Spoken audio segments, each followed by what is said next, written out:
봄바람이 불어오는 날, 나는 손목에 찬 염주를 만지작거리며 정원의 벚꽃을 바라보고 있었다. 가지 끝에 맺힌 꽃봉오리들이 하나둘씩 피어나기 시작했다. 내 인생도 이 벚꽃처럼 시작은 미약했지만 지금은 대한민국 경제를 움직이는 재벌 중 하나가 되었다. 아버지, 이 여자와 결혼하고 싶습니다. 아들 정우의 목소리에 나는 천천히 고개를 돌렸다. 그의 옆에는 한 여자가 서 있었다. 완벽하게 다듬어진 웨이브 머리카락, 세련된 블라우스와 스커트, 그리고 자신감 넘치는 미소. 그녀는 자신이 아름답다는 사실을 너무나 잘 알고 있는 듯했다. 안녕하세요, 강 회장님. 처음 뵙겠습니다. 저는 윤서연입니다. 그녀가 예의 바르게 인사했다. 눈웃음을 지으며 가볍게 목례를 했다. 하지만 나는 느꼈다. 그 눈빛 속에 감춰진 거짓을. 수십 년간 사업을 하며 사람을 상대하다 보니 자연스레 터득한 감각이었다. 돈이 있으면 수많은 사람들이 가면을 쓴다. 말투도, 표정도, 손짓 하나까지도 조심스럽게 꾸며진다. 그리고 그 가면이 단단할수록 속은 더 허약하기 마련이다. 그래, 우리 정우를 마음에 들어한 이유가 뭐지? 내가 자연스럽게 질문을 던졌다. 서연이라는 여자는 미소를 유지하며 대답했다. 정우 씨는 굉장히 다정하고 사려 깊어요. 무엇보다 따뜻한 사람이죠. 그럴듯한 대답이었다. 정우는 한껏 고무된 목소리로 말했다. 아버지, 서연 씨는 정말 괜찮은 사람이에요. 나는 겉으로는 미소를 지었지만 속으로는 의심스러운 부분이 많았다. 직감이 그녀를 신뢰하지 말라고 경고하고 있었다. 다음 날, 나는 재벌 강민호가 아니라 세상의 눈길조차 받지 못하는 노인으로 변장했다. 낡고 해진 점퍼, 몇 년은 손질하지 않은 듯한 흐트러진 머리, 손등을 따라 깊게 파인 주름들. 거울 속에 나는 더 이상 누구도 알아볼 수 없는 초라한 노인이었다. 이 모습, 낯설지 않구나. 오래전 내가 나락으로 떨어졌을 때 이렇게 살았었다. 길바닥을 떠돌며 하루하루 버티는 것이 전부였다. 하지만 그때 나를 구해준 여인이 있었다. 그 사람은 나를 겉모습만 보고 판단하지 않았고 내가 다시 꿈을 꿀 수 있게 용기를 주었다. 그분 덕분에 나는 지금 이렇게 대한민국을 움직이는 재벌이 될 수 있었다. 그때 그 여인의 눈빛을 나는 잊지 못한다. 사람을 진심으로 바라보는 따스함이 가득한 눈빛. 하지만 정우가 데려온 서연이라는 여자는 너무 차가웠다. 겉으로는 따스해 보이려 했지만 속은 차가운 거짓으로 가득한 눈빛이었다. 나는 그렇게 폐지 줍는 노인의 모습으로 고급 카페 앞에 섰다. 그 카페는 서연이 자주 다닌다는 곳이었다. 유리문 너머로 그녀가 보였다. 세련된 원피스를 입고 테이블에 앉아 라떼를 마시며 휴대폰을 만지작거리고 있었다. 잠시 후 그녀가 자리에서 일어났다. 나는 일부러 몸을 웅크리고 리어카를 끌며 그녀가 다가오기를 기다렸다.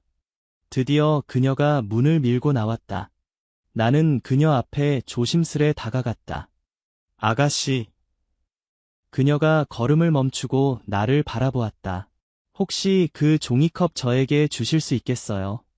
쇼핑백도 버릴 거면 같이 주시면 감사하고요. 서연은 눈을 깜빡였다. 그리고 이내 표정이 굳었다. 뭐라고요? 아니, 버리실 거면 제가 좀 받아도 될까 해서요. 서연은 나를 위아래로 훑어보았다. 그리고 피식 웃었다. 그녀는 종이컵을 집어들었다. 그리고는 천천히, 아주 천천히 손을 아래로 내리더니 툭 종이컵을 바닥에 떨어뜨렸다. 가져가세요. 그녀의 입가에는 여전히 미소가 남아 있었지만 눈빛에는 냉소가 가득했다. 그러더니 코를 막으며 뒷걸음질을 쳤다. 여기가 어딘 줄은 아세요? 이런 데서 얼쩡거리지 마세요. 옆을 지나던 손님들이 힐끔 나를 쳐다봤다. 서연은 그런 시선을 전혀 신경 쓰지 않는 듯했다. 그녀는 마치 더러운 쓰레기라도 보듯이 나를 쳐다보았다. 나는 조용히 종이컵을 주워들었다. 그녀가 등을 돌리고 걸어가는 모습을 바라보며 천천히 리어카를 다시 잡았다.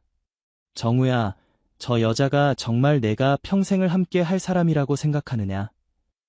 혼잣말처럼 중얼거렸다. 하지만 이번 한 번의 태도로 서연을 판단하기는 이르다고 생각했다. 그래서 정우와 함께 우리 집에 저녁 식사를 대접한다고 초대했다. 저녁 식사 전에 나는 가정부 이 할머니에게 조용히 부탁했다. 제가 없을 때 서연 씨가 어떻게 행동하는지 잘 지켜봐 주세요. 가정부 할머니는 고개를 끄덕이며 조용히 상황을 살피겠다고 약속했다. 그날의 식사는 잘 마무리됐다. 하지만 다음날 가정부 할머니가 오셔서 어제 있었던 일을 전해주었다. 회장님이 자리를 비우실 때마다 서연 양이 집안 곳곳을 둘러보며 물건을 만지작거렸습니다. 가격이 나가 보이는 물건들을 특히 관심 있게 보더군요. 가격표가 붙어있는 물건들을 들춰보기도 했고 혼자 콧노래를 부르며 방을 돌아다녔어요. 그리고 누군가에게 문자를 보냈습니다. 확실하진 않지만 뭔가 수상합니다. 나는 조용히 듣고 있다가 비서를 불렀다. 서연 양의 과거를 철저히 조사해 보십시오. 조금이라도 수상한 점이 있으면 보고하세요. 며칠 후 비서는 예상보다 심각한 보고서를 가지고 돌아왔다. 서연에게는 이미 연인이 있었고 그 남자와 함께 우리 집 재산을 노리고 접근한 것이었다. 그동안 내 아들과의 관계는 거짓이었던 셈이었다. 사실을 확인한 나는 깊은 한숨을 내쉬며 정우를 불렀다. 아마도 믿기 어려운 사실이었지만 아들에게 말해줘야 상처를 받겠지만 진실을 알려야 할 때였다. 정우야, 서연에 대해 내가 조사한 것이 있다. 내가 직접 확인해 보는 게 좋겠다. 처음에 정우는 강하게 반발했다. 뒷조사요? 왜 사람을 뒷조사하세요? 서연은 그런 사람 아니라고요. 하지만 정우는 서류를 받아들고서 말을 잃었다. 한 장 한 장 넘길수록 그의 얼굴은 점점 굳어졌고 손이 떨리는 것이 느껴졌다. 이게 사실이에요. 그래, 믿기 힘들겠지만 사실이다. 정우는 처음엔 믿지 않으려 했다. 그러나 결정적인 증거, 서연과 다른 남자가 함께 있는 사진과 메시지를 보자 더 이상 부정할 수 없었다. 그가 사랑했던 사람은 거짓의 가면을 쓴 여자였다. 얼마 후 정우는 힘겹게 결정을 내렸다. 그렇게 3년이라는 시간이 흘렀다. 그날 이후 정우는 한동안 사랑을 믿지 않으려 했다. 아니, 사람 자체를 믿지 못했다. 처음에는 나를 원망했고 시간이 지나면서 그 원망이 스스로를 향한 실망으로 변해갔다. 누구보다 영민한 아들이었지만 감정 앞에서는 속수무책이었다는 사실이 그를 더욱 힘들게 했을 것이다. 하지만 세월은 모든 것을 흐르게 만드는 법이다. 정우는 상처를 치유하고 다시 자신의 자리에서 최선을 다했다. 그리고 어느 날 뜻밖의 말을 꺼냈다. 아버지, 이번엔 정말 진심이에요. 나는 신문을 넘기던 손을 멈추고 손목에 찬 염주를 만지며 아들을 바라보았다. 정우의 눈빛은 단호했다. 마치 이번에는 절대로 실수하지 않겠다는 듯. 그래, 나는 조용히 신문을 내려놓고 물었다. 어떤 사람인데? 부모님이 안 계세요. 정우는 잠시 말을 고르다가 이내 담담하게 이어갔다. 하지만 누구보다 따뜻한 사람이에요. 거짓 없이 정직하고 남을 먼저 생각할 줄 아는 사람이에요. 나는 아들이 사랑에 빠진 얼굴을 오랜만에 바라보았다. 3년 전에 감정이 휘몰아치던 표정이 아닌 보다 차분하고 확신에 찬 모습이었다. 하지만 나는 쉽게 판단을 내리지 않았다. 언제 한번 데리고 와라. 그렇게 해서 그녀와 처음 마주하게 되었다. 그녀의 이름은 한지혜. 겸손하고 단정한 인상이었다. 화려함보다는 편안함이 먼저 느껴지는 사람이었다. 말 한마디, 행동 하나하나에서 예의와 배려가 묻어났다. 분명 첫인상은 좋았다. 하지만 나는 지금까지 사업을 해오면서 정말 많은 사람을 만났고 겉모습과 속마음이 달랐던 경우를 수도 없이 보아왔다. 단순한 첫 만남으로 모든 걸 판단하기에는 아직 이르다고 생각했다. 그래서 다시 한번 확인해 보기로 했다. 이번에도 같은 방식으로 그녀의 진짜 모습을 직접 확인해 보기로 말이다. 나는 다시 변장을 시작했다. 허름한 점퍼에 낡은 모자를 눌러쓰고 손에는 해진 비닐 장갑을 꼈다. 거울을 보니 지난번과는 또 다른 모습이었다. 이번에는 지혜가 자주 간다는 식당 앞에서 기다리기로 했다. 얼마 지나지 않아 그녀가 걸어오는 모습이 보였다. 단정한 옷차림에 손에는 쇼핑백이 들려 있었다. 그녀는 전화를 하고 있었고 나는 그녀가 식당 안으로 들어가기 전 조심스럽게 다가갔다. 저기, 죄송한데요. 그녀는 통화를 끝내고 나를 바라보았다. 나는 손가락으로 그녀가 들고 있는 쇼핑백을 가리키며 말했다. 손에 들고 계신 쇼핑백 안 쓰시는 거면 가져도 될까요? 그 순간 그녀의 표정이 흔들렸다. 지난번처럼 무심하게 지나칠 것인가, 아니면 다른 반응을 보일 것인가. 나는 그녀의 눈빛을 주에 깊게 살폈다. 그런데 이번에는 예상 밖의 반응이 돌아왔다. 아, 네, 괜찮아요. 드릴게요.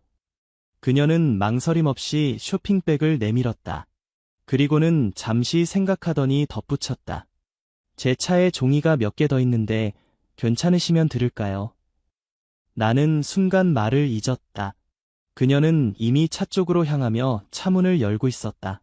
그리고는 나에게 종이를 건네주며 말했다. 오늘 날씨가 추운데 힘드시죠? 이거 핫팩인데 쓰세요. 그 말을 듣고 마음이 흔들렸지만 아직 확신할 수 없었다. 지혜가 보이는 태도가 진심인지 아니면 가식인지 사람의 본성은 쉽게 드러나지 않는 법이었다. 한 번 더 지켜봐야겠군. 이번에도 정우와 함께 저녁을 먹기로 한 날 나는 가정부 할머니를 따로 불렀다. 오늘 저녁 정우와 한지혜라는 여자가 함께 올 거예요. 제가 중간에 자리를 자주 비울 테니까 지혜 씨가 어떻게 행동하는지 지켜봐 주세요. 가정부 할머니는 고개를 끄덕였다. 알겠습니다, 회장님. 저녁이 되자 지혜와 정우가 집으로 들어섰다. 정우는 다소 긴장한 얼굴이었지만 지혜는 변함없이 차분하고 자연스러웠다. 오늘 저녁 초대해 주셔서 감사합니다. 그녀는 밝은 미소를 지으며 정중하게 인사했다. 식탁에는 정성스레 차려진 요리가 놓여 있었고 나는 자연스럽게 대화를 이끌어갔다. 정우야, 요즘 회사 일은 어떠냐? 네, 조금 바쁘지만 잘 지내고 있습니다. 지혜 씨도 일이 많을 텐데도 늘 성실하게 하더라고요. 정우는 자연스럽게 지혜를 칭찬했고 지혜는 쑥스러운 듯 미소만 지었다. 나는 식사가 어느 정도 진행된 후 일부러 핸드폰을 확인하며 말했다. 미안하지만 잠깐 자리를 비워야겠다. 중요한 전화가 와서 말이지. 두 사람은 별다른 반응 없이 고개를 끄덕였다. 나는 자리를 뜨며 조용히 거실을 지나갔고 복도에서 멈춰섰다. 한동안 식탁에서는 부드러운 대화가 이어졌다. 음식이 정말 맛있네요. 직접 요리하신 건가요? 지혜가 가정부에게 말을 걸었다. 네, 맞아요. 회장님께서 좋아하시는 메뉴들이에요. 덕분에 좋은 식사했어요. 감사합니다. 다음 날 아침, 나는 가정부 할머니에게 어제 상황을 물었다. 어제 어땠어요? 특별한 점 없었나요? 가정부 할머니는 미소를 지으며 말했다. 별다른 문제는 없었습니다. 오히려 예의가 바르시더군요. 정우 도련님께도 다정하게 대해주셨고 저에게도 깍듯이 인사하시더라고요. 나는 잠시 생각에 잠겼다. 오히려 너무 착하고 문제점이 하나도 보이지 않는 게 의심스러웠다. 누군가는 나에게 말하겠지. 의심병 아니냐고. 하지만 내가 지금까지 사업을 해오면서 겪은 많은 사람들, 그리고 뒤통수를 맞았던 경험들이 사람을 쉽게 믿지 못하게 만들었다. 어쩌면 내 무능함일 수도 있다. 하지만 신중하고 싶었다. 정우가 한 번 상처를 얻고 난 후 다시 데려온 여자인데 또 상처를 받지 않기를 바랐던 마음이 컸던 것도 있다. 그래서 나는 비서를 불러 그녀에 대한 조사를 지시했다. 지혜 씨에 대해 더 조사해봐. 특별한 문제는 없는지 가족 관계나 경제적인 부분까지 세세히 살펴보도록 해. 비서는 이미 내 뜻을 눈치챘다는 듯 담담한 표정으로 고개를 끄덕였다. 알겠습니다, 회장님. 며칠 후 비서에게서 전화가 왔다. 회장님, 조사한 결과를 보고 드립니다. 내 손이 무심코 책상 위를 두드렸다. 말해봐. 비서는 서류를 정리하는 소리가 들리더니 차분한 목소리로 말했다. 특별히 문제될 만한 점은 없습니다. 채무나 금전적인 문제도 전혀 없습니다. 평판도 좋고 주변에서도 성실하고 책임감 있는 사람으로 평가하고 있습니다.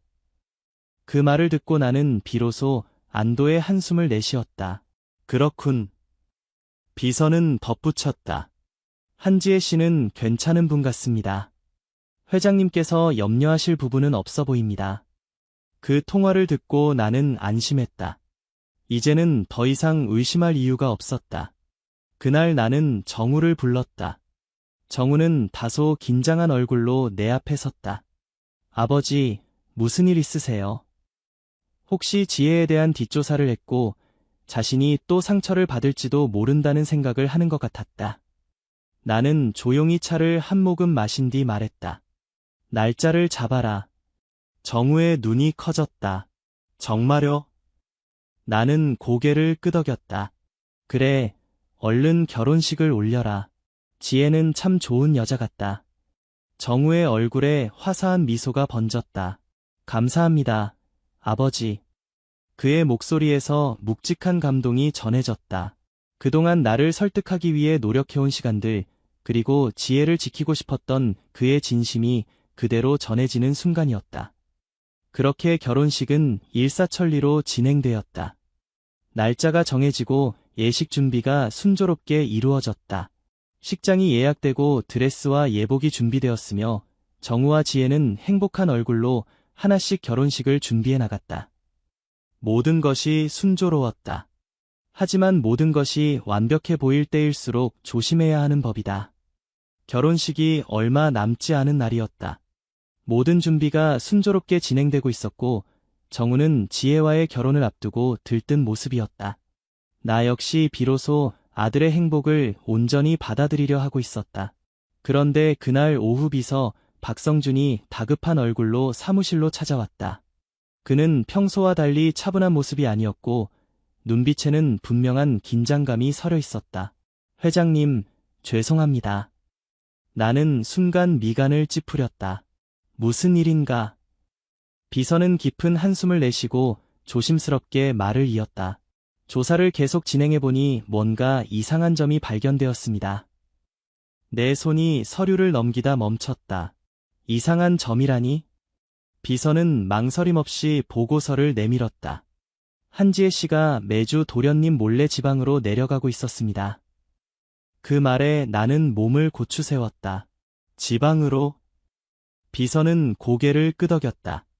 네, 원래는 큰 문제가 아닌 듯 보여서 깊이 조사하지 않았지만 계속 추적해보니 항상 같은 남자와 한 집에 들어가는 모습이 포착되었습니다. 내 손끝이 서류를 움켜쥐었다. 같은 남자? 비서는 신중한 표정으로 말을 이었다. 네, 그녀는 매번 그 남자와 함께 한 집으로 들어갑니다.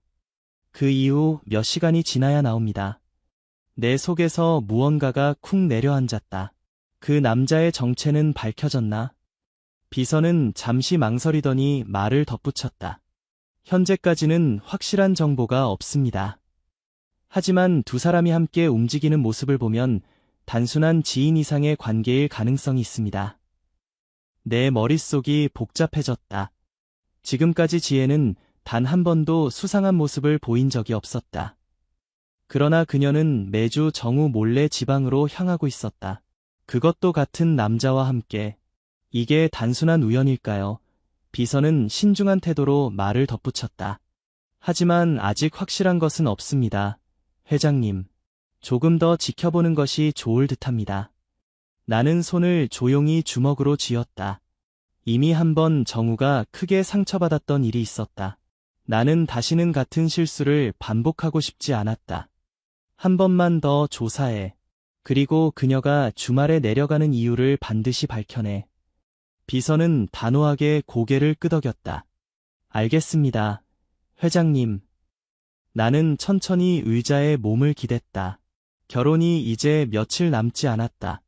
그러나 내 마음속에는 다시금 불안감이 스며들고 있었다. 결혼식 날짜가 다가오고 있었다. 집안은 축제 분위기였고 정우는 행복해 보였다. 하지만 나에게는 아직 마음을 놓을 수 없는 불안함이 남아 있었다. 비서는 계속해서 조사를 진행했지만 확실한 정보를 알아내지 못하고 있었다. 회장님, 아직 그녀가 왜 매주 지방으로 내려가는지 정확한 이유를 밝혀내지 못했습니다. 죄송합니다. 나는 더 이상 기다릴 수 없었다. 결혼식이 코앞으로 다가왔다. 만약 이 불안감을 해소하지 못한 채 결혼이 진행된다면 돌이킬 수 없는 후회를 남길 수도 있었다. 그날 밤 나는 지혜와 정우를 불렀다. 그녀는 아무것도 모른다는 듯 평소처럼 차분한 표정이었다. 나는 테이블 너머로 그녀를 바라보며 천천히 말을 꺼냈다. 미안하지만 너를 조사했다. 그녀의 미소가 순간 멈췄다. 네. 나는 한치의 흔들림 없이 말을 이었다. 매주 주말마다 지방으로 내려갔지? 정우 몰래. 그녀의 얼굴이 굳어졌다. 내 목소리는 낮았지만 단호했다. 그리고 그곳에서 어떤 남자와 함께 있는 것이 확인됐다. 그 순간 정우가 내 옆에서 움직임을 멈췄다. 그는 믿을 수 없다는 듯 한지혜를 바라보았다. 뭐라고요? 그의 목소리는 떨리고 있었다. 그가 모르는 사실이 있다는 것을 알았을 때 그 충격이 얼마나 컸을지 나는 충분히 이해할 수 있었다. 지혜는 아무 말 없이 나를 바라보고 있었다. 나는 그녀가 어떻게 반응하는지 끝까지 지켜볼 생각이었다. 이제 그녀가 진실을 말할 차례였다. 지혜는 입술을 꼭 깨물고 있었다. 손을 가볍게 떨면서도 어떻게든 말을 하려는 듯 보였다. 그리고 이내 그녀의 눈에 서서히 눈물이 차올랐다. 죄송합니다. 그녀의 목소리는 떨리고 있었다. 사실 저는 매주 병든 어머니를 돌보러 가고 있었습니다. 그 순간 정우의 얼굴이 굳었다. 뭐라고? 정우는 믿을 수 없다는 듯 그녀를 바라보았다. 지혜는 차오르는 눈물을 참으려 했으며 입술을 깨물었다. 하지만 결국 감정을 억누르지 못한 듯 한순간에 눈물이 볼을 타고 흘러내렸다. 어머니의 병은 오래전부터 계속됐고 저희 집안은 어머니가 병이 걸리신 이후로 계속 힘들어져 갔습니다. 어머니께서는 본인이 제 결혼을 망칠까 봐 본인의 존재를 숨기라고 하셨어요. 자신의 그런 모습을 보이면 상대방 쪽에서 결혼을 승낙하지 않을 거라고 생각하셨죠. 그녀의 어깨가 떨렸다. 나는 곧 죽을 거니까 나 신경 쓰지 말고 내가 좋은 집에 시집가서 행복하게 살았으면 좋겠다. 그렇게 말씀하셨어요. 나는 조용히 그녀를 바라보았다. 그녀의 말은 모두 진심이었다. 그녀는 흐르는 눈물을 손등으로 닦으려 했지만 닦아낼 새도 없이 더 많은 눈물이 흘러내렸다. 저는 그런 어머니의 얘기를 듣고 그게 무슨 말이냐며 그럴 수 없다고 얘기했어요. 어떻게 딸한테 그런 말씀을 하실 수 있냐고. 어머니 곁에 끝까지 있을 테니 같이 버텨보자고 했어요. 그녀의 목소리는 점점 떨리기 시작했다. 하지만 어머니께서는 마지막 부탁이라고 하셨습니다. 제발 자기가 죽을 때까지 아무 말도 하지 말라고. 정우는 숨을 몰아쉬었다. 나는 그녀의 말을 계속 듣고 있었다. 그럼에도 저는 어머니를 놓을 수 없었어요. 그녀는 머리를 떨구고 어깨를 들썩이며 울기 시작했다. 매주 계속 어머니를 찾아가니까 더 이상 오지 말라고 하셨어요. 그러다 들키면 어떡하냐고. 하지만 저는 멈출 수가 없었어요. 어머니를 혼자 두고 싶지 않았어요. 그녀의 목소리는 갈라져 있었고 마치 오래된 상처가 한순간에 터져버린 듯한 모습이었다. 정우는 여전히 충격을 받은 듯 그녀를 바라보다가 마침내 숨을 깊게 들이마시며 힘겹게 입을 열었다. 왜 나한테 말하지 않았어? 나한테라도 말했으면 내가 잘 도와줬을 텐데. 미안해요. 하지만 용기가 나지 않았어요. 나는 조용히 숨을 들이마셨다. 방 안에는 여전히 울음 섞인 지혜의 흐느낌과 정우의 떨리는 숨소리만이 가득했다. 정우는 눈물을 머금은 채 그녀를 바라보고 있었고, 지혜는 더 이상 숨길 것이 없다는 듯 조용히 울고 있었다. 나는 천천히 그녀를 바라보며 입을 열었다. 넌 우리 가족에게 거짓말을 했지만 너의 사정을 들으니 어느 정도 이해가 된다. 지혜는 손을 꼭 쥔 채 고개를 숙였다. 마치 내가 무슨 말을 하든 감당하겠다는 듯한 자세였다. 하지만 가족이라면 함께 짊어져야 한다. 내 목소리는 낮고 단호했지만 그 안에는 분명한 따뜻함이 담겨 있었다. 이제 내가 그런 이야기를 들은 이상, 그리고 내가 우리 집 며느리가 된 이상, 나는 잠시 말을 멈추고 그녀를 바라보았다. 그녀는 나를 향해 눈물을 글썽이며 조용히 고개를 들었다. 내가 너의 어머니를 책임지겠다. 지혜의 입술이 살짝 떨렸다. 그녀는 놀란 듯 나를 바라보았고 정우 또한 예상하지 못한 대답에 숨을 삼켰다. 지혜야, 너희 어머니께서는 생각이 짧았다. 나는 단호한 목소리로 말을 이었다. 우리는 그렇게 돈으로 상대를 판단하는 집안이 아니다. 내가 이 집의 며느리가 된다면 너의 어머니 또한 우리의 가족이다.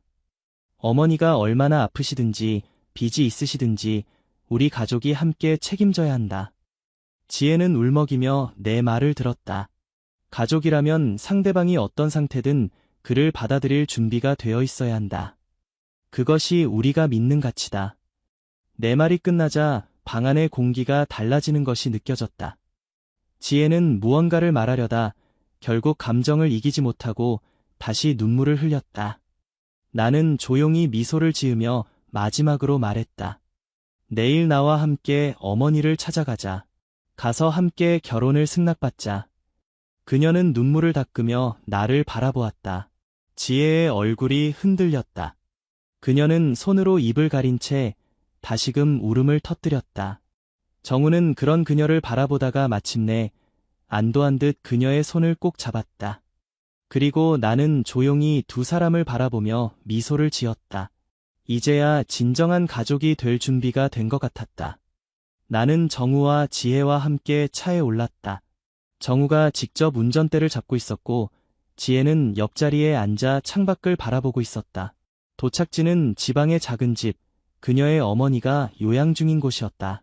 차 안에는 묵직한 침묵이 흘렀다. 정우는 운전에 집중했지만 표정에는 긴장감이 묻어났다. 지혜는 두 손을 꼭 모으고 불안한 듯 깊이 숨을 들이마셨다. 어머니께서 괜찮으실까요?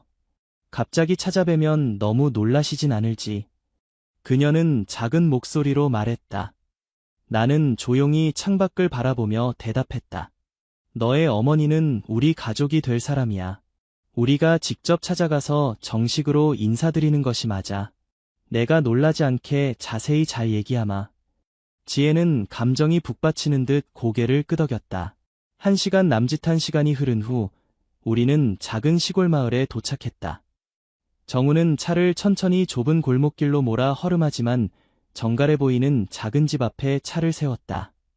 문을 열고 들어서자 아늑한 내부가 눈에 들어왔다. 작은 창으로 햇살이 들어오고 있었고 벽 한쪽에는 오래된 가족 사진들이 걸려 있었다. 그리고 그 방 안에는 한 여인이 병상에 누워 있었다. 지혜의 어머니는 창백한 얼굴로 침대에 누워 있었다. 그녀는 우리가 들어서는 소리를 듣고 힘겹게 고개를 돌렸다. 누구세요? 지혜야. 목소리는 약했지만 그녀의 눈빛은 여전히 따뜻했다. 엄마. 지혜는 그녀의 손을 잡고 눈물을 흘렸다. 나는 그녀의 어머니를 바라보며 천천히 다가갔다. 처음 뵙겠습니다. 저는 정우의 아버지 강민호입니다.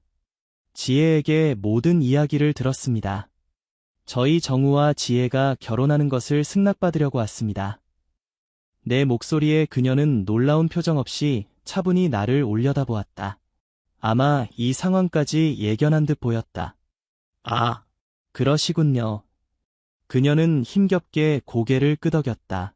그렇게 우리는 간단히 인사를 나누었지만 그 순간 그녀의 시선이 내 손목으로 향했다. 그녀의 눈은 커졌고 내 손목에 걸린 낡은 염주를 바라보며 숨을 멈췄다. 이 염주. 나는 순간 당황스러웠다. 그녀는 손을 떨며 힘겹게 내 염주를 바라보며 말을 이었다. 설마 강민호 씨 아니신가요? 여기서 뵙다니. 저 장미영이에요. 이화국밥 주인. 기억 안 나실까요? 그 순간 과거의 기억이 스쳐 지나갔다. 30여 년 전 비가 내리던 날이었다. 굵은 빗방울이 거리를 때리며 흐르던 날, 나는 길 한가운데 주저앉아 있었다. 차가운 바닥의 습기가 옷 속으로 스며들었지만 그것조차 느껴지지 않았다. 사람들은 나를 스쳐 지나가며 아무렇지도 않게 무시했다. 누군가는 인상을 찌푸리며 길을 돌아갔고, 누군가는 내 앞을 지나치며 불쾌한 눈빛을 던졌다. 하지만 나는 이미 아무 감정도 느낄 수 없었다. 살아갈 의미가 없었다. 한때 잘 나가던 사업가였던 내가 이토록 초라한 존재가 될 줄은 몰랐다. 믿었던 사람들에게 배신당했고, 전 재산을 잃었고, 결국 거리로 나앉았다. 이렇게까지 살아야 할 이유가 있을까? 그런 생각을 하며 차가운 빗속에서 나는 눈을 감았다. 그때 누군가 내 앞에 멈춰섰다. 괜찮으세요? 나는 희미하게 눈을 떴다. 눈앞에는 한 여자가 서 있었다. 배가 볼록 나와 있는 것으로 보아 임신한 것 같았다. 비에 젖은 시장 봉투를 들고 있던 그녀는 나를 바라보며 걱정스러운 눈빛을 하고 있었다. 그리고 그녀는 아무런 망설임도 없이 나에게 손을 내밀었다. 일어나세요. 이러고 있으면 몸이 상해요. 나는 그녀를 바라봤다. 길 위에서 이렇게까지 말을 걸어오는 사람은 처음이었다. 그냥 두세요. 나는 힘없이 대답했다. 하지만 그녀는 가만히 나를 내려다보더니 봉투를 바닥에 내려놓고 내 팔을 부드럽게 잡았다. 일단 저랑 같이 가요. 배고프시죠? 따뜻한 국밥 한 그릇 먹어요. 쟤한테 힘쓰려고 할 생각 마세요. 보이시죠? 저 임산부입니다. 노약자라고요. 나는 그녀를 바라보았다. 그리고 그녀는 환하게 웃으며 덧붙였다. 밥을 먹어야 힘이 나죠. 그녀는 나를 부축하며 작은 골목으로 들어갔다. 비에 젖어 엉망이 된 나를 데리고 도착한 곳은 작은 국밥집이었다. 간판에는 이화국밥이라는 글자가 선명하게 적혀 있었다. 그녀는 문을 열고 나를 안으로 안내했다. 여기 앉으세요. 비에 젖은 몸이 따뜻한 공기 속으로 들어오자 온기가 스며들며 감각이 되살아나는 듯했다. 잠시 후 그녀가 김이 모락모락 피어오르는 국밥 한 그릇을 가져와 내 앞에 놓았다. 자, 드세요. 나는 국밥을 바라봤다. 속이 텅 비어 있었지만 한 숟갈도 뜨고 싶은 마음조차 들지 않았다.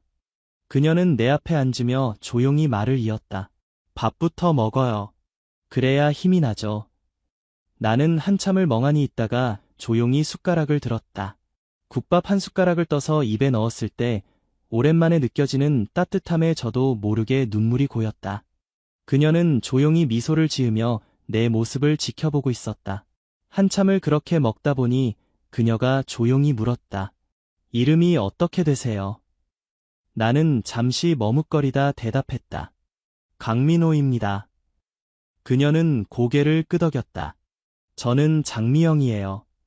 이 작은 가게를 운영하고 있어요. 나는 국밥을 내려다보며 조용히 말했다. 왜 저한테 이렇게 잘해주는 거죠? 그녀는 환하게 웃었다. 사람이 힘들 때 누군가 손을 내밀어주는 건 당연하죠. 그게 사람 사는 거 아니겠어요? 그 말에 나는 순간 말문이 막혔다. 그녀의 눈빛에는 진심이 담겨 있었다. 국밥을 절반쯤 먹었을 때 나는 조용히 입을 열었다. 사업을 하다 사기를 당했습니다. 장미영은 조용히 내 이야기를 들었다. 너무 믿음직한 사람들이었어요. 내 목소리는 점점 떨리기 시작했다. 그런데 결국 그들이 저를 배신했습니다. 나는 손을 꼭 쥐었다. 저는 전부를 잃었습니다. 가진 것도, 믿을 사람도, 살아갈 이유도 없습니다. 내 목소리는 점점 작아졌다. 그래서 이제는 그냥 포기하려고 했어요.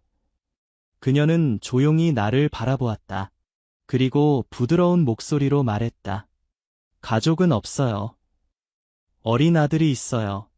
빚 때문에 할머니 집으로 보냈습니다. 그녀는 따뜻하게 웃으며 말했다. 이 작은 가게, 사람들도 많이 오지 않고 새벽같이 일어나서 늦게 집에 가는 너무 힘든 일이지만 이 뱃속에 있는 딸아이를 생각하면서 버티고 있어요. 강 씨도 아들이 있으니까 그 아들의 미래를 위해서 힘을 내야 하지 않겠어요. 별거 아니에요. 이 국밥 먹고 다시 시작하면 돼요. 아직 젊잖아요. 우리. 그 말에 나는 처음으로 고개를 들었다. 그녀는 부드러운 미소를 짓고 있었다. 혹시 지금 지낼 곳이 있어요?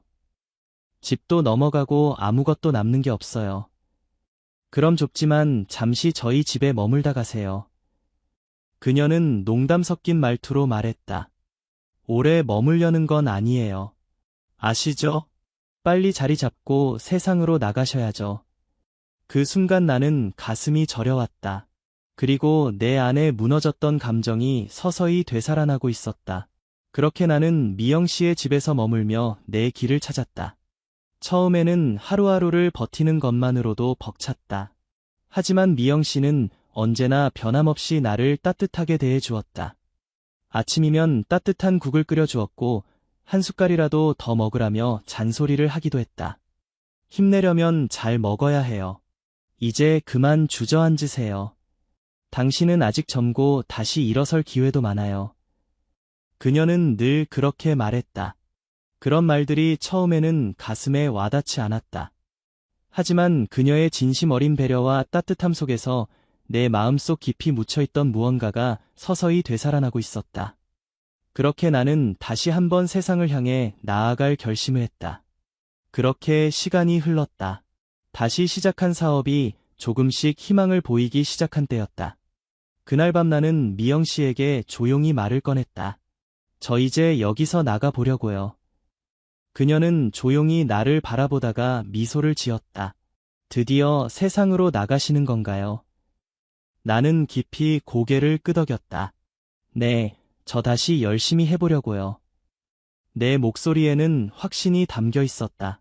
미영 씨는 잠시 나를 바라보더니 손목에 차던 염주를 나에게 건네주었다.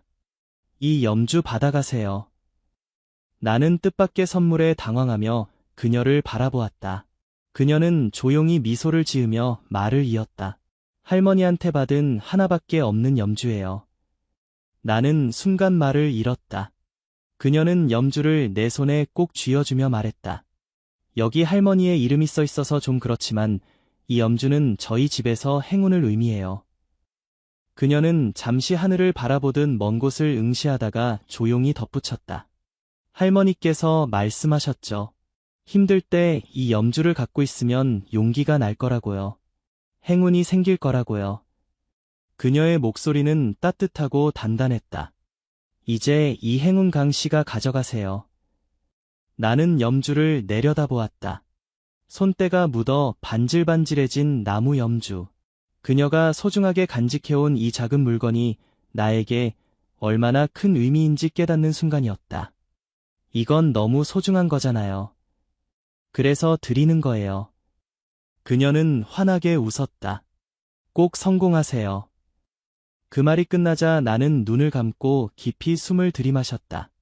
그리고 그렇게 나는 다시 세상을 향해 나아갔다. 손에 염주를 꼭 쥔 채로. 그렇게 시간이 흘러나는 연희은 성공으로 재벌이 되었고 지금 내 앞에는 그 성공을 만들어준 한 여인이 아픈 몸으로 누워 있었다. 미영 씨는 눈물을 머금은 채 나를 바라보고 있었다. 정말 강민호 씨였군요. 그녀의 목소리는 떨리고 있었다. 내 심장도 순간 크게 요동쳤다. 미영 씨.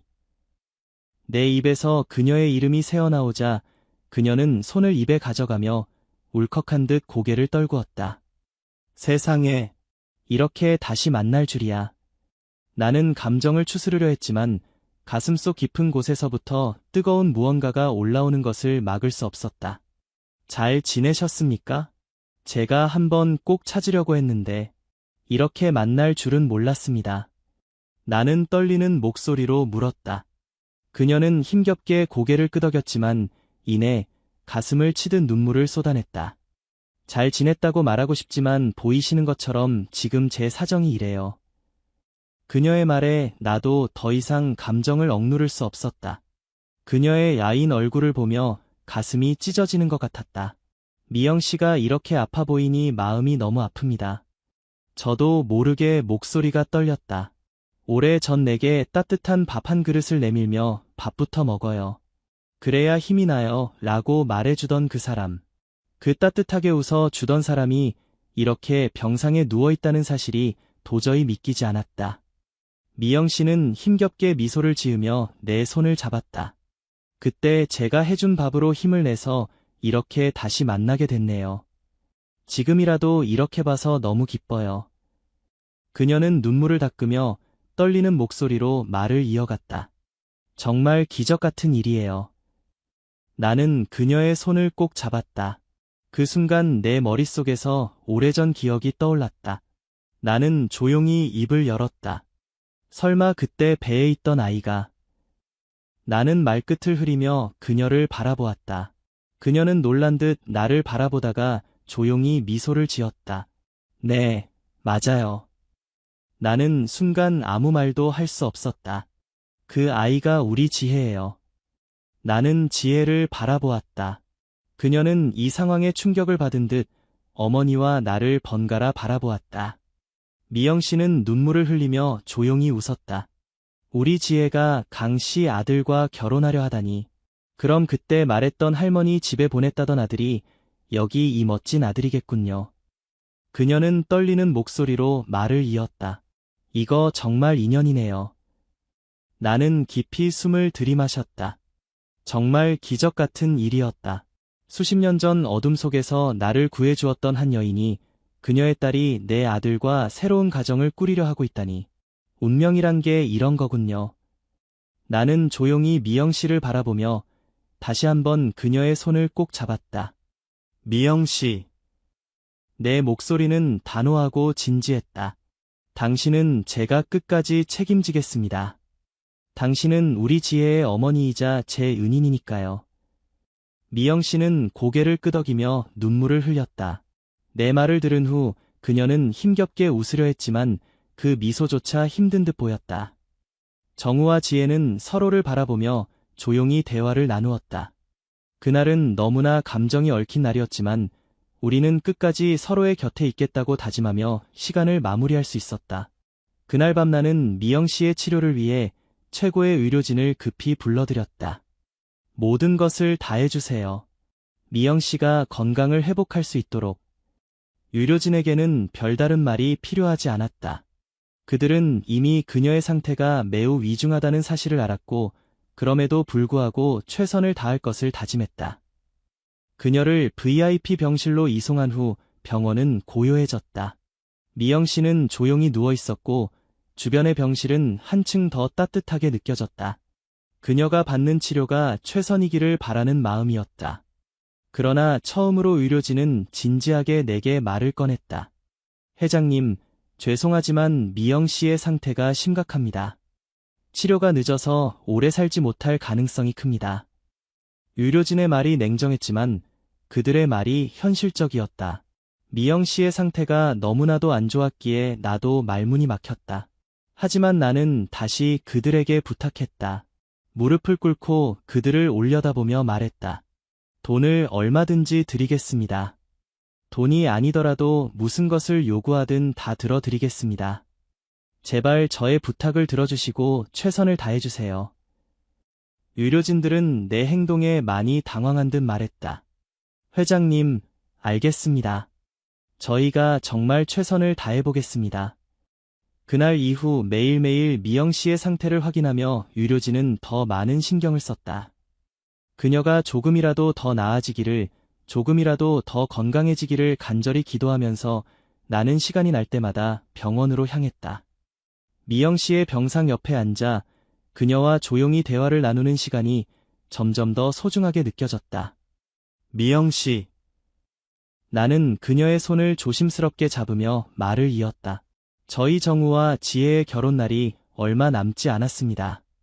얼른 나서셔야 저희 같이 식장에 들어가죠. 미영 씨는 약간 놀란 듯한 표정을 지었다. 미영 씨는 잠시 눈을 감고 조금 더 힘을 내어 나를 바라보았다. 그 말을 들으니 용기가 나네요. 정말 감사해요. 이렇게 저에게 이렇게 대해주셔서. 그녀의 말에 나는 답했다. 사람이 힘들 때 누군가 손을 내밀어주는 건 당연하죠. 그게 사람 사는 거 아니겠어요. 미영 씨는 잠시 말을 잇지 못한 채 내 말을 음미하는 듯 보였다. 그리고 그녀는 조용히 미소를 지으며 말했다. 그거 제가 항상 사람들에게 자주 해주는 말이네요. 나는 그 말에 살짝 웃으며 고개를 끄덕였다.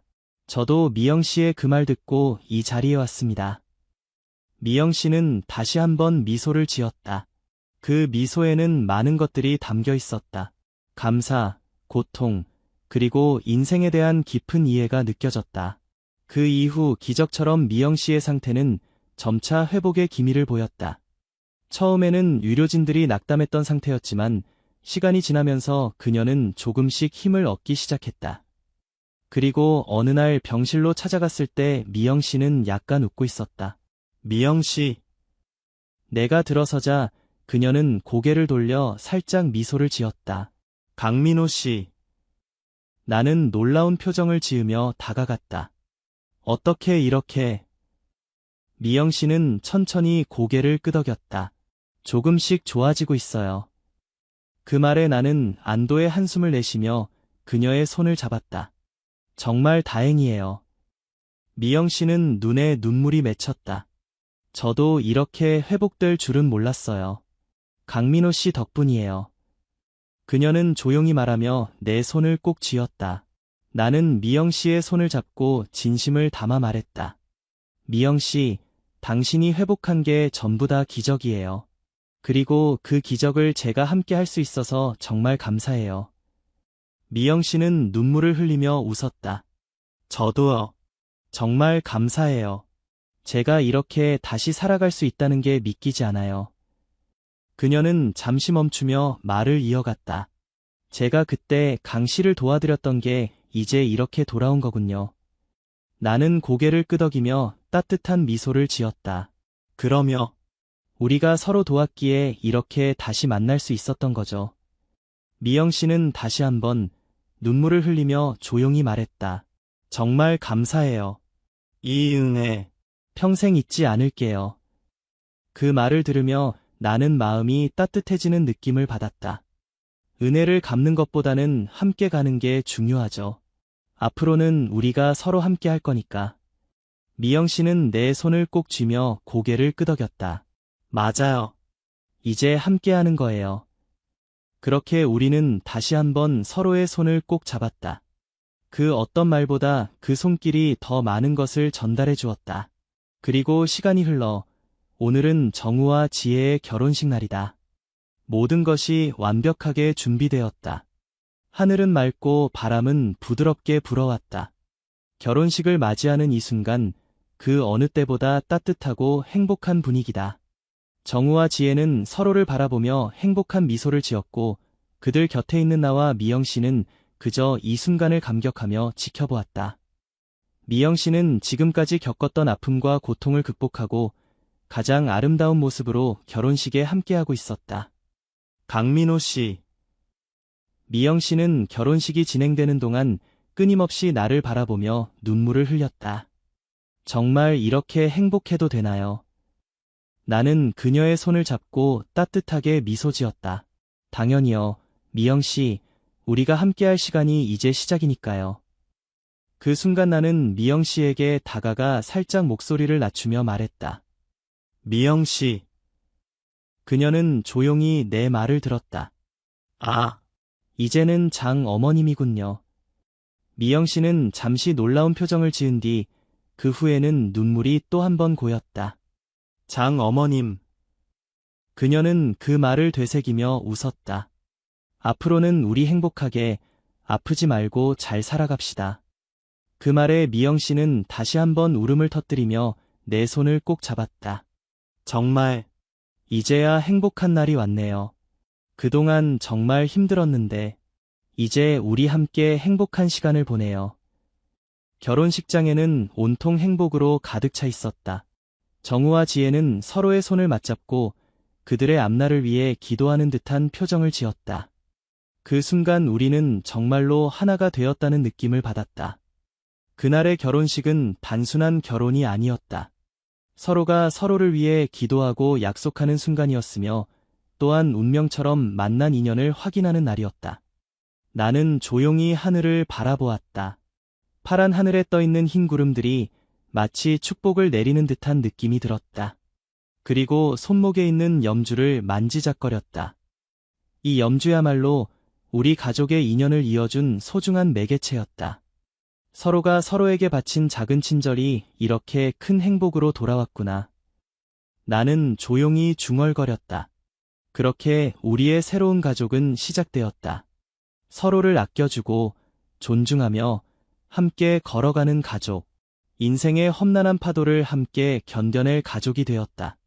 그리고 그 중심에는 서로에 대한 진심 어린 마음, 그리고 작은 염주에 담긴 깊은 인연이 있었다. 마치 하늘이 맺어준 듯한 인연. 우리는 그 인연을 소중히 간직하며 앞으로 함께 걸어갈 것이다. 할아버지, 그 염주 이야기 다시 해주세요. 아이의 목소리에 나는 눈을 떴다. 정원의 벤치에 앉아 잠시 선잠이 들었던 모양이다. 어느 이야기를 말하는 거니? 내 무릎에 앉아있는 아이는 웃으며 내 손목에 낡은 염주를 손가락으로 가리켰다. 할머니가 줬다는 그 염주요. 할아버지가 할머니를 만난 이야기. 나는 미소를 지으며 아이의 머리를 쓰다듬었다. 정우와 지혜 사이에서 태어난 우리의 손자 민준이. 올해로 6살이 된 그 아이는 매일같이 나와 미영 어머니의 인연 이야기를 듣고 싶어 했다. 그래, 들려줄게. 그 순간 정원 안쪽에서 따뜻한 목소리가 들려왔다. 민준아, 간식 먹을 시간이야. 미영은 환한 미소를 지으며 우리를 향해 손을 흔들었다.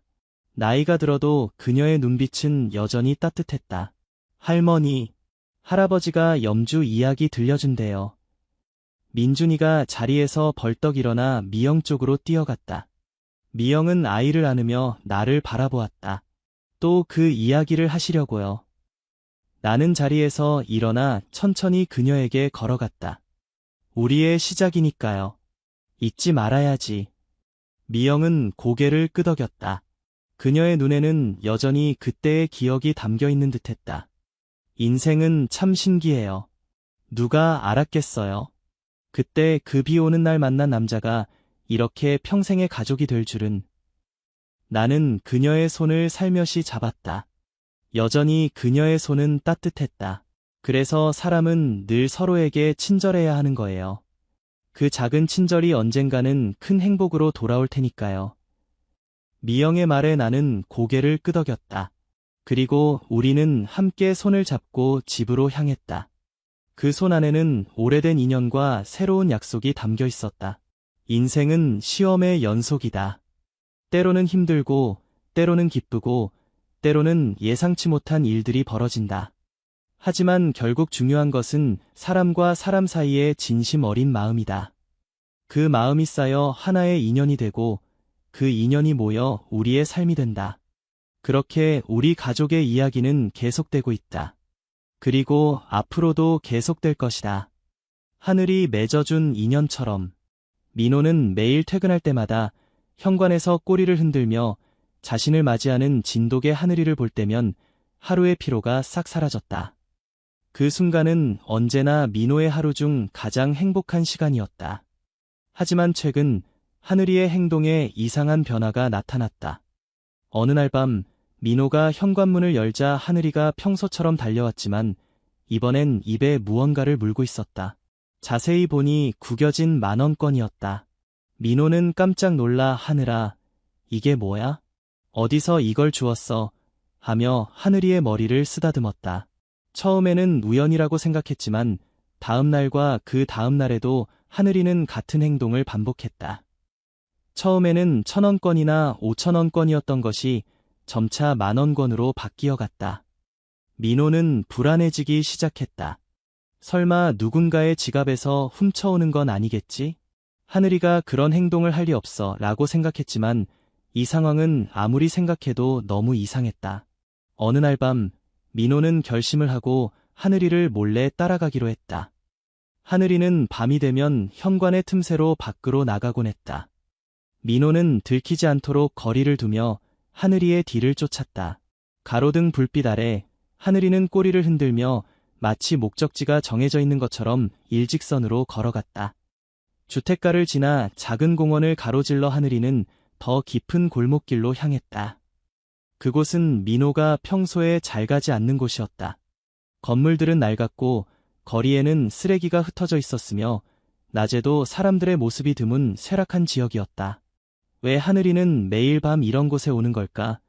민호의 심장이 빠르게 뛰었다. 하늘이는 마침내 한 노인 앞에서 멈춰섰다. 그 노인은 더러워진 담요를 몸에 감고 땅바닥에 앉아 있었다. 민호가 놀라서 지켜보고 있는 동안 하늘이는 조용히 노인 앞에 앉아 입에 물고 있던 10,000원을 노인의 무릎 위에 살며시 놓았다. 노인은 놀란 듯 하늘이를 바라보다가 이내 눈물을 글썽이며 하늘이의 머리를 쓰다듬었다. 또 왔구나. 고마워. 노인의 목소리는 거칠었지만 그 말에는 따뜻함이 있었다. 민호는 그 광경을 목격하고 어머와즈 숨을 삼켰다. 하늘이는 단지 돈을 주워온 것이 아니라 이 노인을 위해 무언가를 하고 있었던 것이다. 민호는 한동안 상황을 지켜보았지만 점점 추위가 심해졌고 용기를 내어 노인에게 다가갔다. 저 개가 혹시 아는 분이신가요? 노인은 천천히 고개를 들어 민호를 바라보았다. 아, 옛날 이야기지만 내 이름은 은우. 이 녀석은 예전에 내 유일한 가족이었어. 민호는 놀랐다. 가족이요? 은우는 고개를 끄덕이며 멀리 바라보는 듯한 눈으로 이야기를 시작했다. 예전에 나는 기타를 치며 생계를 유지했어. 거리 음악가로 길모퉁이에서 노래하면서 어떻게든 살아갔지. 그러던 어느 날 작은 강아지 한 마리가 내 앞에 나타났어. 버려진 건지 아니면 길을 잃은 건지 알 수 없었지만 비에 젖어 떨고 있더군. 그냥 두고 갈 수 없어서 외투로 감싸 데리고 갔어. 그게 바로 하늘이었지. 민호는 숨을 죽이며 듣고 있었다. 하늘이에게 그런 과거가 있었다니 전혀 상상하지 못했다. 하늘이와 함께 보낸 날들은 내게 보물 같은 시간이었어. 매일 아침 함께 눈을 뜨고 내가 기타를 치면 곁에서 가만히 듣고 있었지. 관객이 적어도 하늘이만큼은 내 음악을 좋아해 주었어. 하지만 운명은 잔인했어. 어느 날 나는 교통사고를 당해 몸을 다쳤고 기타를 치는 것도 힘들어졌어. 병원비가 쌓이고 살던 방도 내놓아야 했지. 그리고 무엇보다 하늘이를 돌볼 수 없게 되었어. 은우는 깊은 한숨을 내쉬었다. 그래서 하늘이를 동물보호소에 맡길 수밖에 없었어.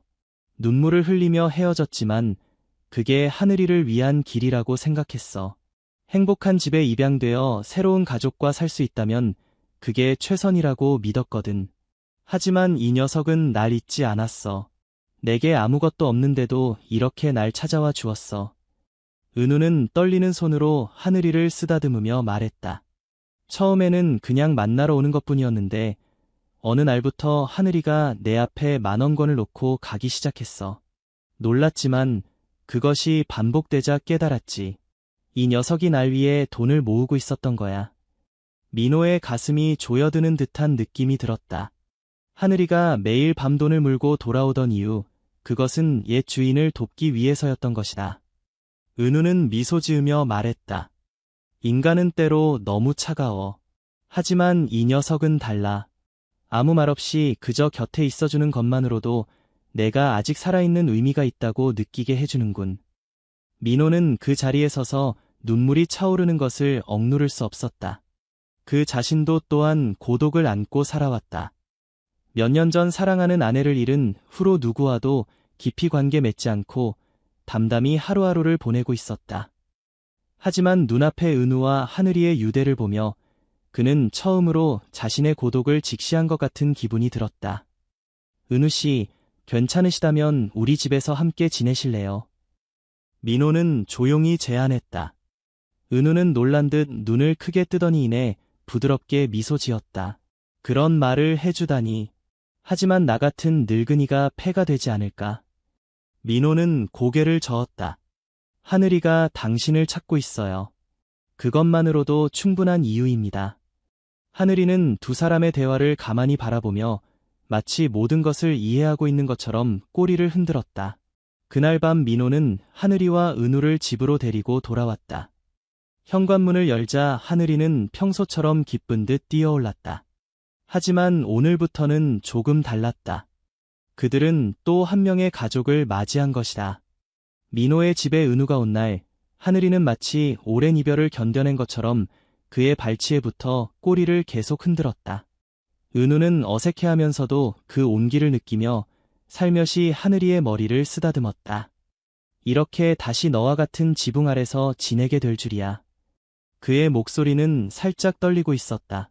민호는 두 사람의 재회를 조용히 지켜보며 거실로 은우를 안내했다. 집안은 따뜻했고 은은한 나무 향기가 감돌았다. 은우가 오랫동안 익숙해진 길거리의 차가움과는 정반대의 공간이었다. 민호는 방석을 준비하고 따뜻한 차를 내왔다. 이제부터 여기서 편히 쉬세요. 무리하지 마시고요. 그렇게 말하자 은우는 약간 쑥스러운 듯 웃었다. 이렇게 친절하게 대해 주다니 몇 년 만인지. 고마워요. 그날 밤 하늘이는 평소처럼 민호의 방 앞에서 동그랗게 몸을 말고 잠들었다. 하지만 가끔씩 은우가 있는 방 쪽으로 시선을 돌렸다. 마치 정말로 여기 있는지 확인하려는 것처럼. 민호 역시 자기 전에 살짝 은우의 방을 들여다보았다. 이불에 누운 은우는 조용한 숨소리를 내고 있었다. 길거리에서 추위에 떨던 때와는 달리 지금은 평온한 표정이었다. 하늘아, 넌 정말 대단해. 민호는 하늘이의 머리를 쓰다듬고 살며시 이불 속으로 기어들어갔다. 다음 날 아침, 은우는 민호가 아침 식사를 준비하는 냄새에 잠에서 깼다. 이렇게 제대로 된 아침 식사를 하는 건 오랜만이네. 그는 작은 목소리로 중얼거리며 식탁에 앉았다. 하늘이는 기쁜 듯 그의 발치에 앉아 있었다. 식사 후에 조금 산책이라도 할까요? 민호가 제안하자 은우는 놀란 듯한 표정을 지었지만 이내 고개를 끄덕였다. 걸을 수 있을까? 하지만 하늘이가 있다면 괜찮을지도 모르겠네. 하늘이는 그 말을 듣자마자 힘차게 일어나 꼬리를 흔들었다. 그에게 은우와의 산책은 특별한 의미를 가진 것인지도 몰랐다. 공원으로 향하는 길에 은우는 조금씩 이야기를 시작했다. 자신의 음악 이야기, 하늘이와 보낸 시간들, 그리고 사고를 당한 후의 힘든 시간들. 민호는 말없이 들었다. 그 자신도 또한 소중한 사람을 잃은 아픔을 알고 있었다. 공원에 도착하자 은우는 조용히 벤치에 앉아 멀리 바라보았다. 예전에는 여기서 자주 기타를 쳤었지. 그렇게 말하며 그는 살며시 주머니에서 낡은 기타 피크를 꺼냈다.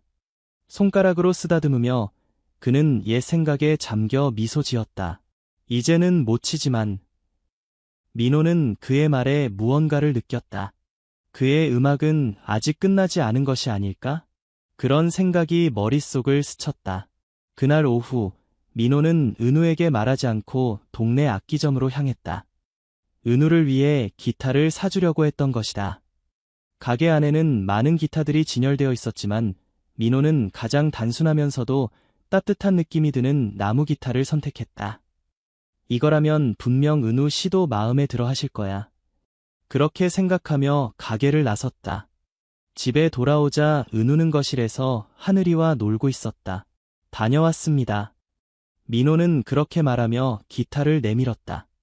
은우 씨, 한번 쳐보실래요? 은우는 놀란 듯 눈을 크게 떴지만 민호의 진지한 눈빛을 보고 살며시 기타를 손에 들었다. 손가락을 현 위에 올려놓고 한동안 가만히 있더니 이윽고 천천히 소리를 냈다. 처음에는 어색하게 손가락이 떨렸지만 조금씩 리듬을 되찾으며 익숙한 멜로디가 흘러나오기 시작했다.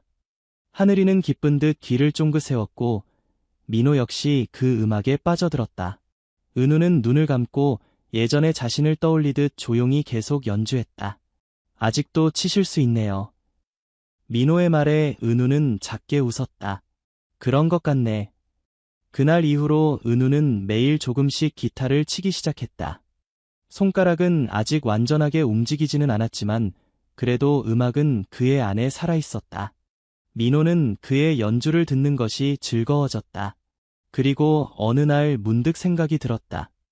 은우 씨, 공원에서 연주해 보시는 건 어떨까요? 은우는 놀랐지만 잠시 생각한 후 작게 고개를 끄덕였다. 주말, 공원 한 구석에서 은우는 기타를 들고 조용히 앉아 있었다.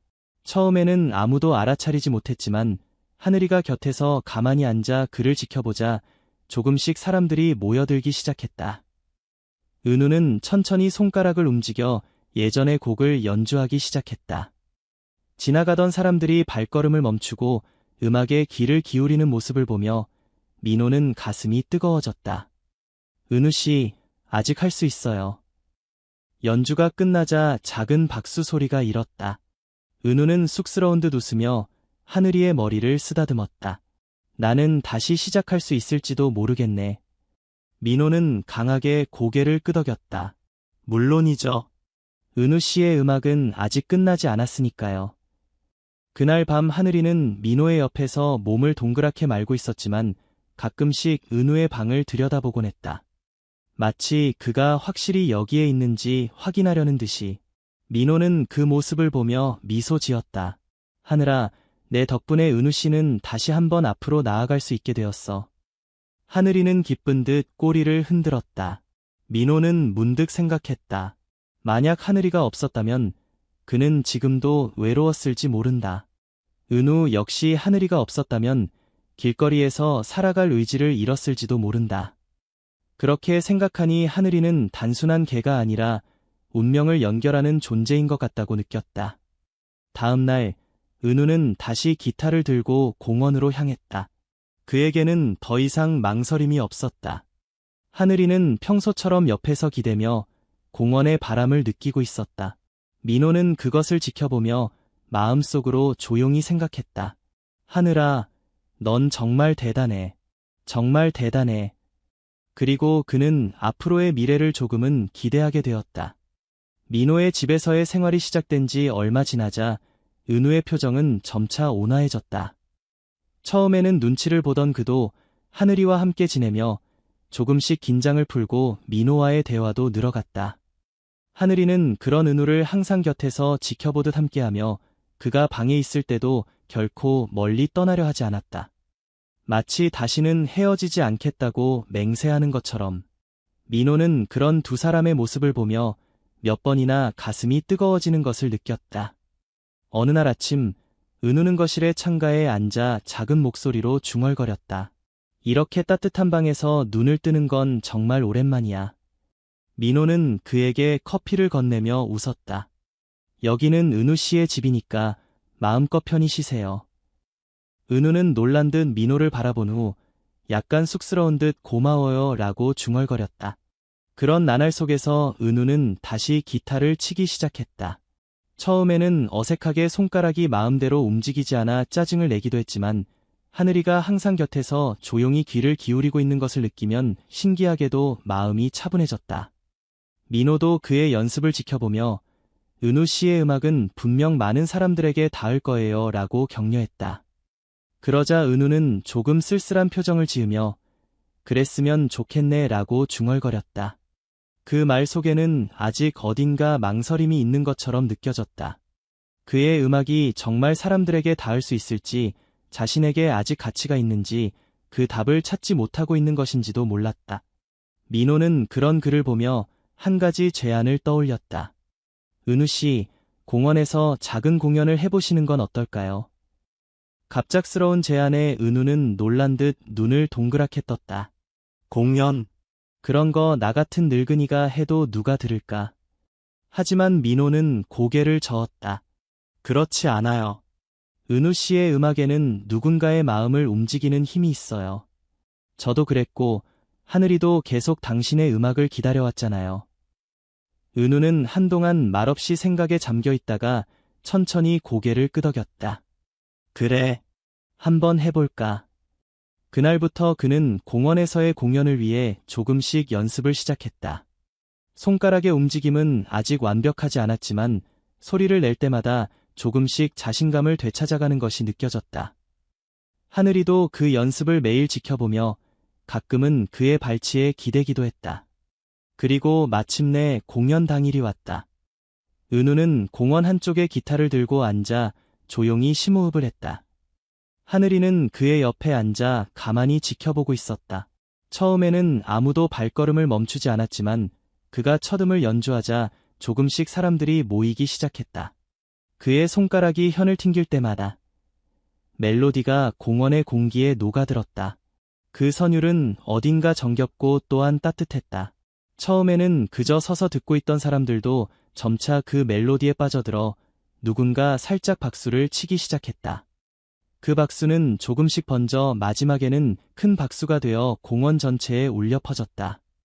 은우는 놀란 듯 고개를 들었다.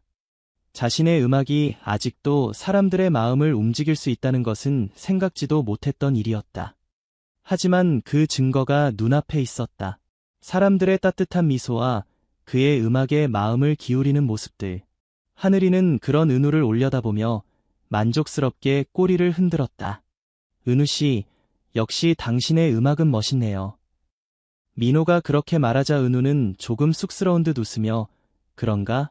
라고 중얼거렸다. 그 후로 은우는 매주 주말이면 공원에서 연주를 하게 되었다. 그의 음악을 듣기 위해 모이는 사람들도 늘어났고 그 자신도 점차 자신감을 되찾아갔다. 하지만 그런 평화로운 나날이 계속되던 중 어느 날 은우는 갑자기 쓰러졌다. 민호가 급히 구급차를 불러 병원으로 옮겨졌다. 의사의 진단에 따르면 그는 심각한 심장병을 앓고 있었고 오래 버티지 못할 수도 있다는 것이었다. 민호는 충격을 받았다. 은우 씨는 이제 막 더 많은 사람들에게 음악을 전할 참이었는데 하늘이도 또한 병원 침대 곁에서 그를 바라보며 가만히 있었다.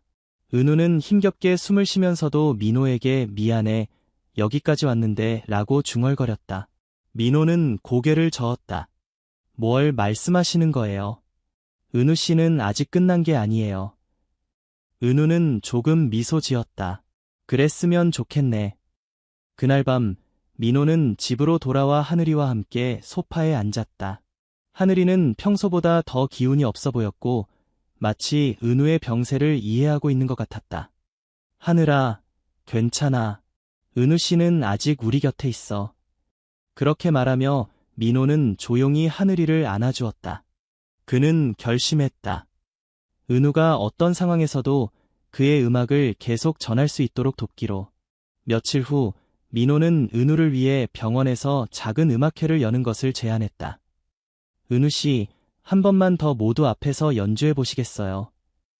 은우는 놀랐지만 민호의 진지한 눈빛을 보고 천천히 고개를 끄덕였다. 마지막으로 한 번만이라면. 병원 로비에 작은 무대가 마련되었다. 은우는 의자에 앉아 기타를 들었다. 그곳에는 공원에서 그의 연주를 들었던 사람들과 병원 직원들, 그리고 무엇보다도 하늘이가 있었다. 은우는 깊게 숨을 들이마시고 조용히 현을 튕겼다. 그 선율은 예전보다 조금 약해지고 느려졌지만 그래도 변함없이 사람들의 마음을 움직였다. 하늘이는 그의 발치에서 조용히 기대며 그 음악을 듣고 있었다. 곡이 끝나자 큰 박수가 일었다. 은우는 조금 놀란 듯이 그 광경을 바라보며 고마워요 라고 작게 중얼거렸다. 그날 밤 민호는 은우의 병실을 찾았다. 그는 침대 위에서 하늘이를 쓰다듬으며 평온한 표정을 짓고 있었다. 민호야, 고마워. 내 덕분에 마지막으로 한 번 더 음악을 할 수 있었어. 민호는 그 말을 듣고 눈물을 참으며 고개를 끄덕였다. 아직 끝이 아니에요. 은우 씨의 음악은 계속 남을 거예요. 은우는 조용히 미소 지었다. 그래, 그렇다면 나는 더 이상 미련이 없구나. 하늘이는 그의 곁에 기대며 조용히 눈을 감았다. 그날 밤 은우의 호흡은 천천히 잦아들다가 정지했다. 민호는 조용히 은우의 침대 곁에 앉아 있었다. 하늘이도 또한 그의 발치에서 가만히 기대고 있었다. 병실은 고요함에 쌓여 있었고 창밖으로는 부드러운 달빛이 마을을 비추고 있었다. 은우의 호흡은 평온했고 마치 깊은 잠에 빠진 것 같았다. 하지만 민호는 그것이 마지막 순간임을 느끼고 있었다. 은우의 손은 하늘이의 등에 얹어져 있었고 그는 희미하게 미소 지으며 눈을 감았다. 민호야, 너와 하늘이를 만나서 다행이었어. 그 말을 마지막으로 은우의 호흡은 서서히 끊어지고 그의 몸은 조용히 움직임을 멈췄다. 민호는 말을 잃고 그저 하늘이를 끌어안을 수밖에 없었다. 하늘이도 또한 그 변화를 느꼈는지 슬픈 듯 코를 울리며 은우의 손에 얼굴을 비볐다. 은우의 장례식은 소박했지만 따뜻함이 느껴지는 것이었다. 민호는 공원에서의 연주 친구들과 은우의 음악을 사랑했던 사람들에게 연락해 그를 위한 마지막 음악회를 열었다. 작은 공원 한 구석에는 그의 기타가 살며시 놓여 있었고 주변에는 많은 꽃들이 놓여 있었다. 하늘이는 기타 옆에 앉아 조용히 그곳을 지켜보고 있었다. 민호는 은우를 위해 한 개의 촛불을 밝히고 그가 마지막에 연주했던 곡을 마음속으로 연주했다. 주변 사람들도 또한 각자의 마음을 가슴에 품고 조용히 기도를 올렸다. 그의 인생은 화려한 것은 아니었을지 모르지만 그는 마지막에 다시 한번 자신의 음악을 통해 많은 사람들의 마음을 움직였고 하늘이라는 소중한 존재와 다시 만날 수 있었다. 그것만으로도 그의 인생은 충분히 의미 있는 것이 아니었을까 민호는 생각했다. 그 후의 나날들, 민호와 하늘이는 천천히 흐르는 시간 속에서 은우와의 추억을 소중히 간직하며 살아가고 있었다. 하늘이는 가끔 은우의 방을 들여다보는 듯한 행동을 보였고 그가 아직도 그곳에 있는 것처럼 느끼는 것 같았다. 민호는 그런 모습을 보며 쓸쓸하지라고 조용히 중얼거렸다. 하늘이는 그의 말에 답하듯 작게 꼬리를 흔들었다. 어느 날 민호는 은우의 기타를 집어들고 오랜만에 현의 손을 댔다. 은우가 마지막에 연주했던 곡의 멜로디가 머릿속에 선명하게 떠올랐다. 그의 음악은 아직 살아있는 것인지도 몰랐다. 그런 생각을 하니 민호는 자연스레 미소 짓고 있었다. 몇 주 후 공원에서는 은우를 기리기 위한 작은 음악회가 열리게 되었다. 민호는 그 계획의 중심이 되어 그의 음악을 사랑했던 사람들과 함께 준비를 진행했다. 그리고 당일 공원에는 많은 사람이 모여 은우의 추억을 가슴에 안고 각자의 악기를 들고 있었다. 민호는 무대에 올라 조용히 마이크를 잡았다. 은우 씨의 음악은 우리의 마음속에서 계속 살아갑니다. 오늘은 그 음악을 모두 함께 연주하며 그를 잊지 않도록 해요. 그렇게 말하며 그는 기타를 들고 첫 음을 연주했다. 하늘이는 그 소리를 들으며 살며시 눈을 감았다. 그 선율은 은우가 살아있을 때와 같이 따뜻하게 공원의 하늘에 울려 퍼졌다. 연주가 끝나자 큰 박수가 쏟아졌다. 민호는 무대에서 내려와 하늘이의 머리를 부드럽게 쓰다듬었다. 앞으로도 은우 씨의 음악을 소중히 간직해 나가자. 하늘이는 그 말을 이해한 듯 조용히 민호를 올려다보았다. 그리고 그날 이후로 민호는 매주 주말마다 공원에서 연주를 하게 되었다. 은우가 예전에 그랬던 것처럼 사람들 앞에서 기타를 연주하며 음악을 이어나가기로 결심한 것이다. 하늘이도 또한 그 곁에서 기대며 조용히 음악을 듣고 있었다. 시간이 흘러 민호는 어느 날 은우가 예전에 연주했던 거리 음악가들을 찾아갔다. 은우 씨의 음악을 더 많은 사람들에게 전하고 싶어요. 그렇게 말하자 그들은 따뜻하게 고개를 끄덕였다. 그럼 우리도 도울게. 그렇게 그들은 새로운 음악 프로젝트를 시작하여 마을의 여러 곳에서 연주를 하게 되었다. 은우의 음악은 그의 죽음 이후에도 여전히 많은 사람들의 마음에 울려 퍼졌다. 민호는 연주를 할 때마다 은우가 곁에 있는 것 같은 느낌이 들었다. 그리고 하늘이도 또한 그 음악을 느끼며 조용히 귀를 기울이고 있었다. 어느 날 공원에서의 연주가 끝난 후 민호는 하늘이와 함께 은우의 묘를 찾았다. 묘 앞에는 은우가 사랑했던 기타의 모형이 장식되어 있었다. 민호는 살짝 손을 모으고 은우 씨, 당신의 음악은 아직 여기 있어요 라고 중얼거렸다. 하늘이도 또한 묘비에 꽃을 가까이 대는 듯한 행동을 하며 그곳을 조용히 바라보고 있었다. 바람이 스쳐 지나가고 나무들의 잎이 소란스러운 소리를 내는 가운데 마치 은우의 기타 소리가 희미하게 들리는 것 같았다. 그로부터 몇 년이 지나 민호는 마을 안에서 계속 음악 행사를 기획하고 있었다. 그의 곁에는 은우의 음악을 알게 된 젊은 음악가들이 모여 새로운 음악의 형태가 생겨나고 있었다. 하늘이는 여전히 그의 곁에 있었고 어디를 가든 함께였다. 그리고 어느 날 민호는 하늘이에게 말했다. 내가 없었다면 이런 미래는 없었을지도 몰라. 하늘이는 그의 말에 대답하듯 부드럽게 꼬리를 흔들었다. 밤하늘에는 수많은 별이 빛나고 있었다. 그 빛 속에서 민호는 문득 은우의 미소를 떠올렸다. 은우 씨, 우리는 아직 여기 있어요. 당신의 음악과 함께. 그렇게 중얼거리자 멀리서 희미하게 기타 소리가 들리는 것 같았다. 민호는 미소 지으며 하늘이의 등을 살며시 쓰다듬었다. 그들의 여정은 아직 계속되고 있었다.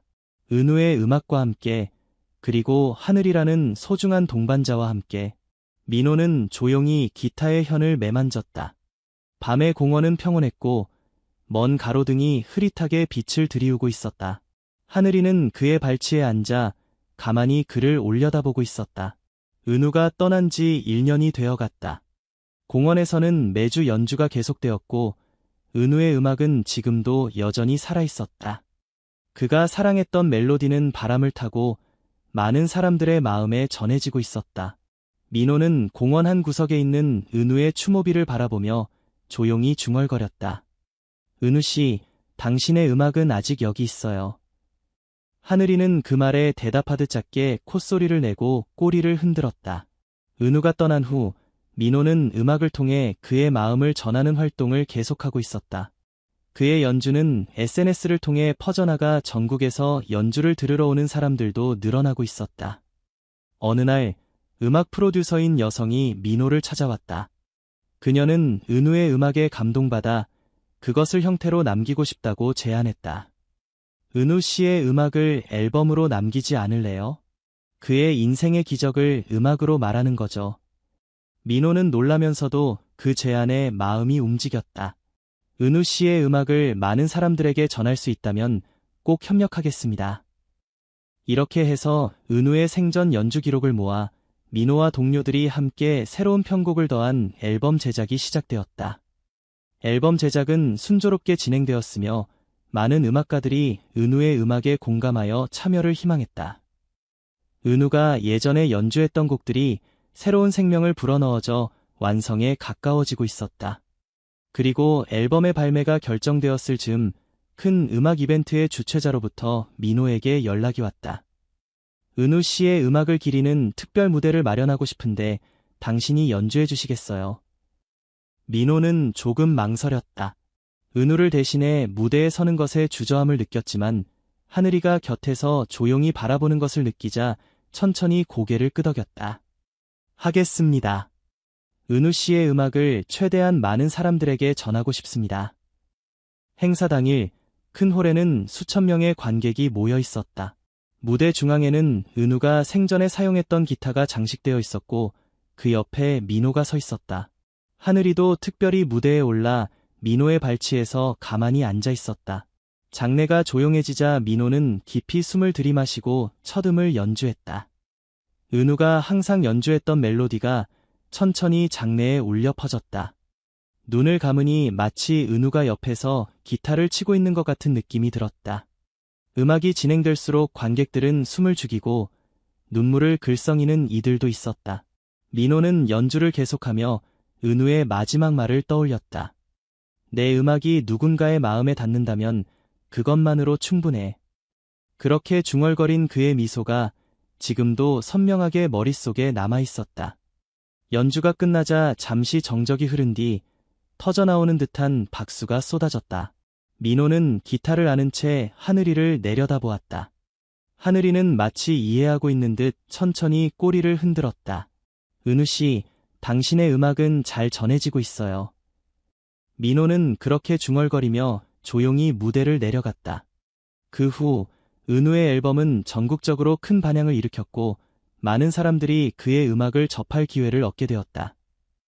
민호는 공원에서의 연주를 계속하면서 때때로 하늘이와 함께 은우의 묘를 찾아가 그에게 보고하는 것이 습관이 되었다. 어느 날 민호는 묘 앞에서 기타를 치고 있었다. 하늘이는 그 곁에 앉아 가만히 귀를 기울이고 있었다. 그때 어디선가 작은 바람이 불어와 나무잎을 흔들었다. 그 바람 속에 희미하게 은우의 목소리가 들리는 것 같았다. 고마워. 그리고 하늘이도. 민호는 눈을 감고 조용히 미소 지었다. 이쪽이야말로 고맙습니다. 은우 씨. 하늘이는 그의 발치에 머리를 비비며 조용히 울었다. 밤하늘에는 무수한 별이 빛나고 있었고 그중 하나가 평소보다 강하게 빛나는 것처럼 보였다. 민호는 기타를 안은 채 하늘이와 함께 천천히 집으로 걸어갔다. 그들의 이야기는 아직 끝나지 않았다. 은우의 음악과 함께 그리고 하늘이라는 소중한 동반자와 함께 새로운 이야기를 엮어나가는 것이었다.